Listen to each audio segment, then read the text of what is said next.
Dan gold kembali terbenam hingga 17.07, tapi kalau Anda perhatikan ternyata pergerakan di sore hari justru kembali terjadi rebound sampai kurang lebih 17.26. Well, itu adalah poin penting di mana dari pola pergerakan kita sudah bisa memperkirakan potensi selanjutnya adalah market sedang menantikan clue ataupun fresh clue untuk mendorong emas kembali dalam bentuk rally-nya. 17.47 sejauh ini sudah menjadi patokan utama kita, dan mungkinkah ini akan terjadi extension di atas 17.47? Kita lihat uraian demi uraian dari tanggal 14 ataupun tanggal 15 April. Saya sempat menyampaikan tentang detail dari persyaratan ataupun prinsipal dari Elliott Wave. Dan kali ini update terbaru, kurang lebih saya rasa ini sudah memasuki area buy untuk medium term. Of course, meskipun kategorinya ini dalam grafik H4, tapi bukan mustahil wave kelima yang akan sangat kita nantikan sudah mulai muncul. Dan kalau ini sudah menjadi kategori wave kelima, maka bersiaplah untuk kemungkinan tembus area 17.47. Meskipun menurut saya mungkin saja hanya terjadi malam ini atau mungkin dalam waktu 2 hari ke depan. Well, of course, ini adalah kesempatan ataupun peluang untuk Anda manfaatkan, di mana potensi dari QE Fed secara fundamental ini masih menjadi pondasi yang cukup bagus untuk kategori medium term. Jika Anda lihat dalam resesi 2008-2009, kembali saya ingatkan, QE1, QE2, QE3 itu adalah pondasi yang sangat-sangat mendasar dan sangat bagus untuk gold. Kala itu bayangkan emas naik dari 800 hingga menyentuh 1920. Pertanyaan yang paling simpel adalah, apakah mungkin gold kembali terbenam sampai $800 per troy ounce, atau setidaknya mungkin $1.000 per troy ounce, atau mungkin di kisaran 1.100? Well, of course, jika melihat dari polanya lalu kemudian ditopang dengan kategori fundamental yang cukup baik pula, apalagi kali ini Fed tidak memberikan batas waktu untuk kapan QE akan diakhiri. Selama pandemi ini masih belum tuntas, lalu kemudian juga outlook dari ekonomi global masih cenderung dibayangi ketakutan, bahkan sudah masuk kategori resesi seperti yang diingatkan oleh IMF, maka kemungkinan potensi QE masih akan berjalan. Dan itu adalah kesempatan gold bisa saja mengalami rally minimum sampai mendekati areal yang pernah tercapai di tahun 2010 ataupun 2011. Yes, QE adalah kuncinya. Kita lihat technical view untuk kali ini, karena untuk potensi fundamental sendiri data nanti malam akan menjadi rujukan adalah data unemployment claim atau klaim pengangguran AS yang kemungkinan lagi-lagi akan mendapati lonjakan tingkat pengangguran. Technical view 16 April 2020. Irfan untuk Agrodana.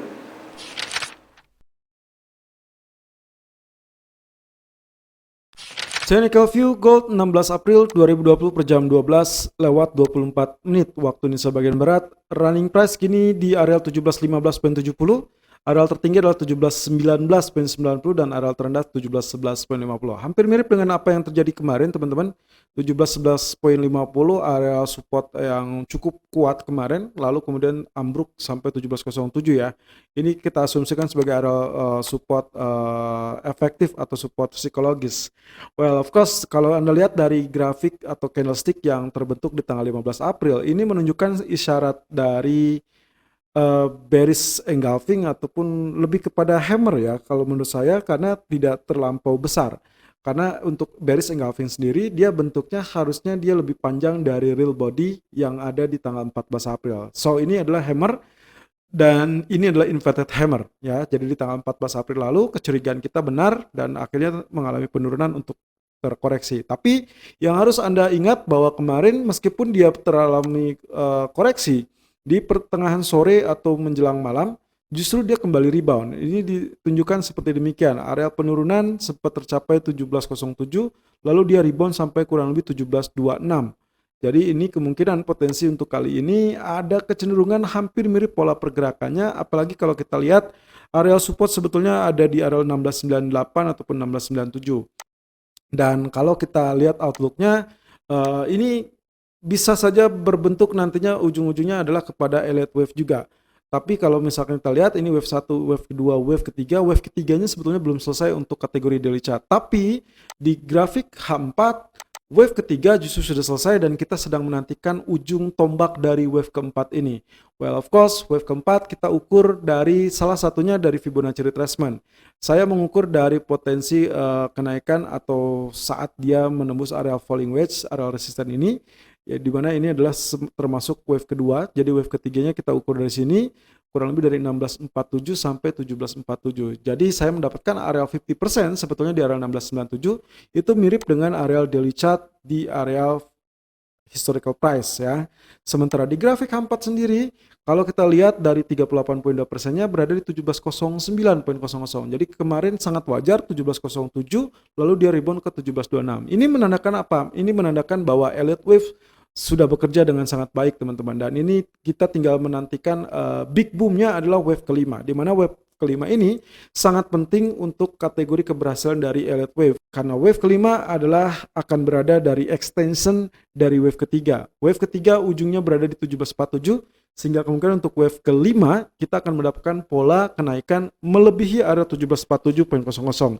Itulah sebabnya kenapa saya sejak 2 hari atau 3 hari yang lalu saya memberikan saran ataupun rekomendasi untuk Anda mengambil manfaat dari Elliott Wave ini, karena pola pembentukannya sudah memenuhi persyaratan dari Elliott Wave Principle, yaitu wave ketiga harus lebih panjang dari wave ke-1, dan itu poin utamanya. Dan kita tinggal menantikan selama wave keempat ini penurunannya tidak melewati ujung pangkal dari wave ke-1, yaitu area 1676, maka potensi wave keempat kita sudah terkonfirmasi, dan itu akan menjadi legalitas dari pergerakan selanjutnya untuk kelanjutan rally. Tidak terlampau jauh arah penurunan, koreksi kemungkinan yang harus Anda perhatikan adalah 1709, 1697 ataupun 1685. 3 level sakti dari Fibonacci retracement membantu kita untuk memperkirakan pergerakan selanjutnya dari wave keempat ini. Sehingga Elliott Wave nampaknya akan kembali berhasil kalau semua persyaratan sudah terpenuhi, bahkan bukan mustahil apa yang sempat kita temukan dalam Elliott Wave Principle di periode November 2019 juga akan kembali terjadi. Meskipun perbedaannya, kala itu saya menemukan Elliott Wave Principle dalam grafik daily chart, sementara untuk kali ini kita baru menemukannya di grafik H4, sehingga untuk short term period masih bisa untuk melakukan rally, lalu kemudian nantinya akan terkoreksi, dan saat itu pula berarti di daily chart sudah terbentuk area extension kurang lebih untuk membentuk pola wave ketiga, lalu kemudian dia koreksi sebagai wave keempat, barulah kita akan bicara tentang outlook medium ataupun bahkan long termnya. Well, of course, selama Fed belum menarik stimulus ataupun menghentikan paket stimulus yang berupa QE, maka potensi gold masih bisa melakukan rally. Kurang lebih seperti demikian. Dan untuk kali ini, saran saya akan melakukan buy on dip kurang lebih di area 1709 ataupun 1711. Meskipun sebetulnya di area 1712 ataupun mendekati, itu pun sudah termasuk area cukup baik untuk melakukan area buy on dip. So buy on dip 1709 sampai 1711 dengan target pertama adalah 1717 dan target kedua kurang lebih di area 1724.20. Stop loss 1701.60.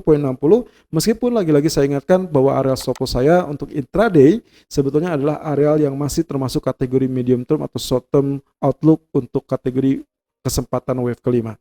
Selalu gunakan stop loss dan risk management sesuai dengan equity dan strategi trading Anda. Irfan untuk Agrodana.